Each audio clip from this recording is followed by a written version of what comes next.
A huge typhoon will strike Cavite area with heavy rain and possible flash flood. Recent weather report says that the typhoon has the possibility last for almost a day, putting Cavite in a signal number 3 situation. Everyone is advised to move to high grounds as soon as possible.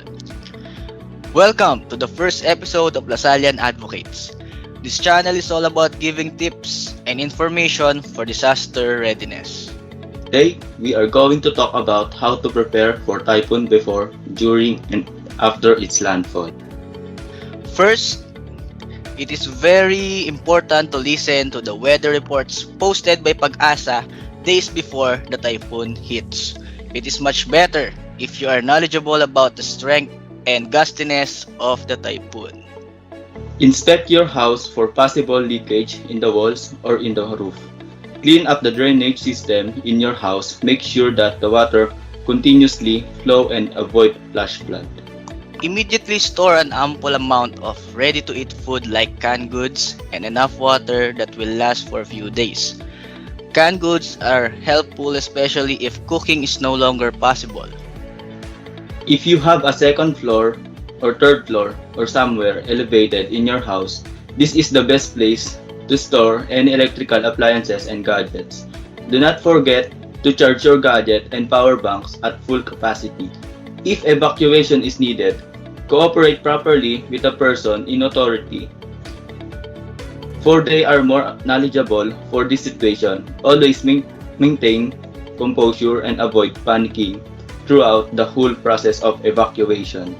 Of course, do not forget to always bring an emergency kit or a first aid kit. This emergency kit should include candles, flashlights, life vest, and battery-operated radio. The typhoon has finally made its landfall accompanied by heavy rain with strong wind. News report says that the typhoon is moving in a slow pace and the eye of the typhoon is yet to pass Cavite. Rescue teams composed of local government units and army personnel proceeded to the evacuation of their own consume. If evacuation is needed, it is better to stay at home. Always keep your composure and be calm. Keep up with the latest updates issued by Pag-asa about the typhoon through social media or news programs on the television. Immediately, turn off the main sources of electricity if there is an apparent rise in water level. This is an important thing to do. Avoid any further incidents from happening. If there is really a need to go out, protect your feet from any waterborne diseases by wearing boots and raincoats for your body. Leptospirosis is a common disease associated with flash floods. The typhoon had already passed the province of Cavite and the damages are very evident. Good thing is that the most of these are repairable within months.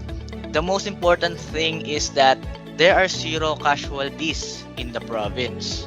Typhoon, continue to keep up with the updates issued by Pag-asa, news agencies, and your local authorities about the safety of going outside. House for any damage brought by typhoon and flash flood.